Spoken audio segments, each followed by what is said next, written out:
নমস্কার, আমি মাম্পি। হোমমেকার মাম্পির আরও একটি নতুন ব্লগে আপনাদের সবাইকে স্বাগত জানাই। আশা রাখছি আপনারা সবাই খুব ভালো আছেন, আমরাও বেশ ভালো আছি। তো আবারও চলে এসেছি নতুন একটা ভিডিও নিয়ে। আশা করছি ভিডিওটি আপনাদের খুব ভালো লাগবে। আজ হচ্ছে শনিবার আর এখন বাজে সকাল 11টা। তো এখন থেকেই আপনাদেরকে সঙ্গে নিয়ে ভিডিওটি শুরু করলাম।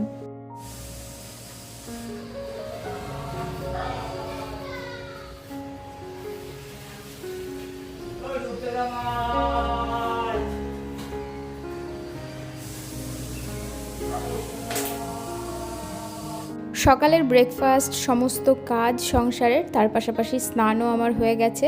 এদিকে চুলটা শুকিয়ে একটু আঁচড়ে নেব। ভীষণ গরম পড়েছে আর এই চুল ছেড়ে আমি একদম কাজ করতে পারি না, তাই মাথাটা আঁচড়ে চুলটা বেঁধে তারপরে যাব রান্নাঘরে রান্না করতে। স্নান করতে যাওয়ার আগে সমস্ত কিছু গুছিয়ে সবজি টবজি কেটে মশলা টশলা রেডি করেই তারপরেই স্নান করতে গিয়েছি, যাতে এসে তাড়াতাড়ি রান্নাটা করে নেওয়া যায়। আর এদিকে এই যে আমাদের যে ব্যালকনির যে ওপরটা রয়েছে, তো যে সানসেটটা রয়েছে যেখানটায় সব টবগুলো রাখা থাকে, তো দিদি এসে সব মুছে দিয়ে গেছে। তবে এই জায়গাগুলোতে না সব জিনিসগুলো সরিয়ে সরিয়ে রাখে, তো তাই আমি একটু হাত দিয়ে গুছিয়ে রাখছি। আর এই যে গাছের বড় পাতাগুলো থাকে, একদম একটার ওপর একটা হেলিয়ে রেখে যায়, তো সেটা সঙ্গে সঙ্গে ঠিক না করে দিলে পাতাগুলো একেবারে মুড়িয়ে যায়।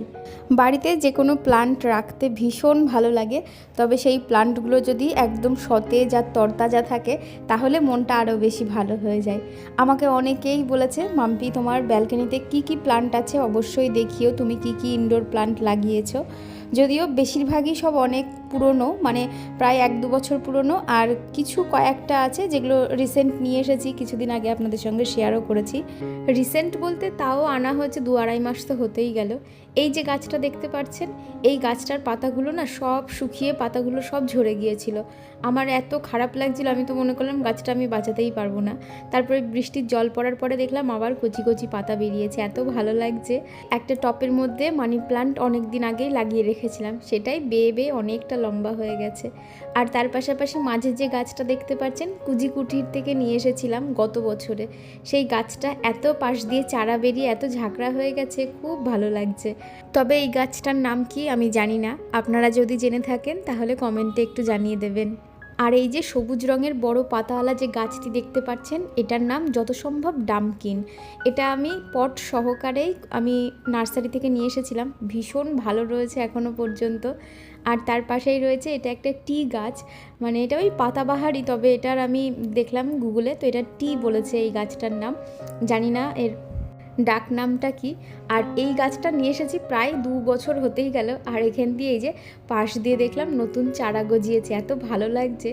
আর এই যে আমার অ্যাগ্লোনিমা, এই গাছটা নিয়ে অনেকের অনেক প্রশ্ন, মাম্পি তুমি গাছে কি সার দাও, এত সুন্দর গাছটা হয়েছে। এই গাছটাও প্রায় 2-2.5 বছর হতে গেল নিয়ে এসেছি, অনেক দিন হয়ে গেল। আর একদম পাশ দিয়ে প্রথমে একটাই নিয়ে এসেছিলাম, আর পাশ দিয়ে দুটো আরও সুন্দর চারা বেরিয়েছে।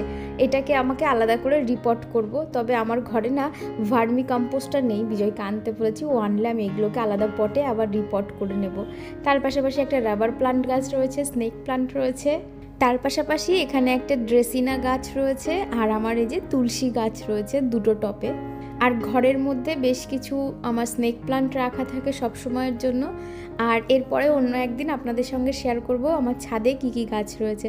যদিও ছাদে খুব সামান্য কিছু গাছ রয়েছে, তবুও আপনাদের সঙ্গে এরপরে একদিন শেয়ার করা যাবে। সত্যি বলতে আমার প্লান্টগুলোতে আমি তেমনভাবে কোনো কিছুই দিই না, তবে ওই যে একটি দিদিভাই আমাকে বলেছিল মাম্পি ডাল ধোয়া চাল ধোয়া জলটা দেবে, এতে গাছ খুব ভালো থাকে, তো সেটাই মাঝে সাঝে দিয়ে থাকি। সত্যি বলতে প্রায়শ আমার মনেও থাকে না। তবে আমি যতদূর জানি গাছটা ভালো থাকবে তার কারণ হচ্ছে একেই ইনডোর প্ল্যান্টে খুব একটা জলের প্রয়োজন পড়ে না, তার পাশাপাশি মাটি যদি ভালো হয় না তাহলে গাছ মনে হয় খুব ভালোই থাকে, আমার তাই মনে হয়। তবে এতদিন ধরে ইনডোর প্ল্যান্ট বাড়িতে রাখার ফলে আমি যতদূর বুঝতে পেরেছি, যতই সবাই বলুক না কেন যে ইনডোর প্ল্যান্ট, তবে রোদের না তাদেরও খুব প্রয়োজন পড়ে। মানে ওই ধরুন 2-3 দিন আপনারা ছাওয়া জায়গায় রাখলেন, ঘরের মধ্যে রাখলেন, তারপর 2-3 দিন পর আবার যেখানে একটু রোদ আসে, মানে ওই জানালার কাছে কিংবা ব্যালকনিতে যদি রেখে দিতে পারেন, সেই ক্ষেত্রে দেখা যায় ইনডোর প্ল্যান্টগুলো খুব ভালো থাকে।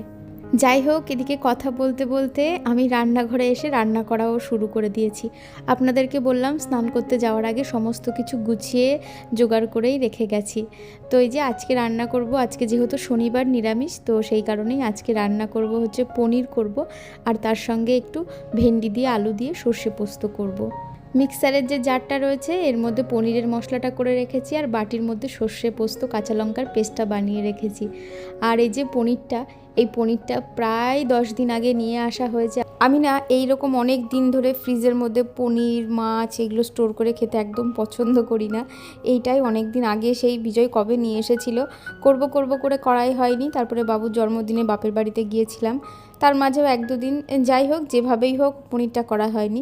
সত্যি বলতে পনিরটা সচরাচর নিরামিষের দিনগুলোতেই করা হয়, যেমন শনিবার, সোমবার। তো সেই জন্যই জানি না কেন সেই দিনগুলোতে আর করা হয়নি, তাই ভাবলাম আজকে করেই ফেলি, না হলে এর পরে খেলে একেবারে নষ্ট হয়ে যাবে। যদিও আমি জল দিয়ে রেখেছিলাম, পনিরে নাকি জল দিয়ে রাখলে পরে পনিরটা ফ্রেশ থাকে। তবে পনিরটা বের করার সময় দেখলাম জল আর পনির দুটোই একেবারে বরফ হয়ে গেছে। ডিপ ফ্রিজের নিচের যে সেকশনটা থাকে যেখানে মাছ বা কেক টেক রাখার জায়গা, তো সেখানেই রেখেছিলাম। তারপরেও অনেকক্ষণ বাইরে বের করে রাখা সত্ত্বেও দেখলাম পনিরের ভেতরে এখনও সেই মানে বরফটা ঠিকমতো গলেনি। যাই হোক, পিস পিস করে কেটে নিই, তারপরে রান্নাটাও করে নেব। ওদিকে আলু ভেন্ডি সর্ষে পোস্তটাও বসিয়ে দিয়েছি, প্রায় হওয়ার মধ্যেই মশলা দিয়ে কষিয়েও নিয়েছি। আমি যে লাস্ট ভিডিওটি শেয়ার করেছিলাম আপনাদের সঙ্গে, বাবুর জন্মদিনের ভিডিওটি, আর সেই ভিডিওটিতে আপনারা সবাই প্রচুর ভালোবাসা দিয়েছেন, খুব সুন্দর সুন্দর কমেন্ট করেছেন, বাবুকে অনেক আশীর্বাদ করেছেন, অনেক ভালোবাসা জানিয়েছেন। আর এটা দেখে আমাদের দুজনারই খুব ভালো লেগেছে। সব কটা কমেন্ট আমি বাবুকে দেখিয়েছি, বাবুও কমেন্টগুলো পড়ে খুব খুশি হয়েছে। আপনাদেরকে আমি কি বলে ধন্যবাদ জানাবো জানি না, যে কারণে আমি কমেন্টে সেইভাবে কোনো কিছু রিপ্লাই দিইনি, কারণ এত সুন্দর সুন্দর কমেন্টের আমি কি আর রিপ্লাই দেব। আপনারা সবাই আমার আর বাবুর তরফ থেকে অনেক ভালোবাসা নেবেন, আর বড়রা প্রণাম নেবেন। খুব খুব ভালো থাকুন, সুস্থ থাকুন, ভগবানের কাছে এটাই প্রার্থনা করি। ওদিকে কথা বলতে বলতে ভেন্ডির সর্ষে পোস্ত হয়ে গেছে, নামানোর আগ দিয়ে একটু মিষ্টি দিয়ে তারপরে নামিয়ে রেখেছি। তার পাশাপাশি এই যে এবার পনিরটাও বসিয়ে দেবো, পনিরটাকে ভালো করে ভেজে নিয়েছি। ওদিকে পাশের ওভেনে জল গরম করতে বসিয়ে রেখেছিলাম, তো সেটাই আমি ভাজা পনিরের মধ্যে ঢেলে দিয়েছি। পনির ভাজার পরে গরম জলের মধ্যে একটু চুবিয়ে রাখলে না পনিরটা ভীষণ সফট থাকে। যাই হোক, এদিকে এই যে ওই তেলের মধ্যেই গোটা গরম মশলা, তেজপাতা ফোড়ন দিয়ে আলুগুলোকে বেশ হালকা করে ভেজে নেব। তারপরে যে মশলাটা করে রেখেছিলাম সেই মশলা দিয়ে লবণ হলুদ দিয়ে খুব ভালোভাবে কষিয়ে নেব। সচরাচর আমাদের বাড়িতে যেভাবে পনিরটা আমি করি সেইভাবেই করছি, আর এইভাবে পনিরটা আমাদের বাড়িতে সবাই খুব ভালো খায়। যদিও এই রেসিপিটা আপনাদের সঙ্গে এর আগেও অনেকবার শেয়ার করেছি, তবুও আর একবার মুখে বলে দিচ্ছি। এই মশলার মধ্যে 1/2 ইঞ্চি মতো আদা রয়েছে, 2টো কাঁচা লঙ্কা, 2টো শুকনো লঙ্কা, আর তার পাশাপাশি একটা মিডিয়াম সাইজের টমেটো, ধনে জিরে, আর তার পাশাপাশি 1 চামচ চারমগজ, 1 চামচ পোস্ত, আর 4-5টা মতো কাজু বাদাম। ব্যাস এই দিয়েই খুব স্মুথ একটা পেস্ট বানিয়ে নিয়েছিলাম। আলুগুলোকে হালকা করে ভেজে তারপরে মশলার মধ্যে লবণ, হলুদ আর একটু মিষ্টি দিয়েছিলাম।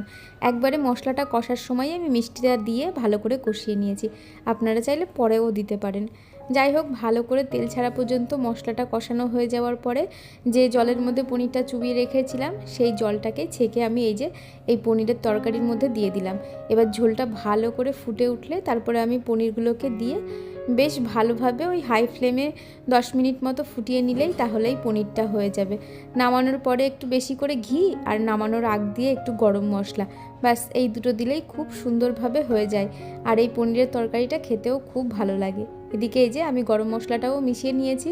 গ্যাসের ফ্লেম বন্ধ করে নামিয়ে তারপরেই আমি ঘিটা দিই, তাহলে ঘিয়ের ফ্লেভারটা বেশি ভালো লাগে। রান্নার সময় ঘি ইউজ করলে আমার যেন মনে হয় ঘিয়ের ফ্লেভারটাই চলে গেল। যাই হোক, এদিকে আমার পনিরের তরকারি হয়ে গেছে, এবার আমি নামিয়ে নেব। আসলে নিরামিষের দিনগুলোতে আমার একটু তরি তরকারি সবজি হলে না খুব ভালো খাওয়া হয়। তবে বাবু আবার এরকম পনির হলে ওর আর তেমন কিছু প্রয়োজন পড়ে না। সবজি খুব একটা পছন্দ করে খায় না, তবে জোর করে তো খাওয়াই। তবে তার মধ্যেও ওর নিরামিষের দিনগুলোতে একটু পনির বা ডালের পাতে একটু বেশি করে যদি আলু ভাজা হয় তাহলে খুব একটা বিরক্তি করে না। বেশিরভাগ বাড়িতেই বাচ্চাদের খাওয়া দাওয়া নিয়ে এরকম ঝামেলা থেকেই থাকে।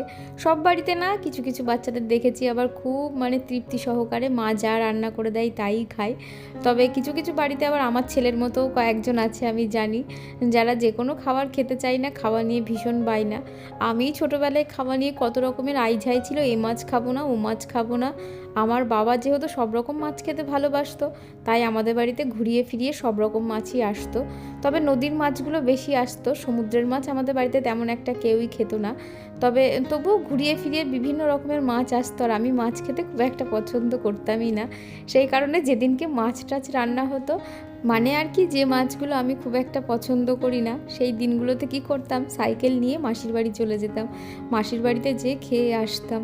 তাই ভাবি আমারই এত আইঝাই ছিল, এত বায়না ছিল খাবার নিয়ে, আমার ছেলের তো একটু হবেই। তবে তরি তরকারির প্রতি যে ভালোবাসাটা এখন রয়েছে, ছোটোবেলায় কিন্তু ছিল না জানেন। তবে সেটা আমার মনে হয় বয়সের সঙ্গে সঙ্গে আসে। আমার ছেলেরও হয়তো কোনো একটা দিন এমন বয়স আসবে, সেই দিনগুলো নিজের থেকেই হয়তো খুব ভালোবেসে রুচি সহকারে তরি তরকারি সবজি বাজার থেকে নিজে নিয়ে এসে রান্না করে খাবে, হতেও তো পারে এরকম।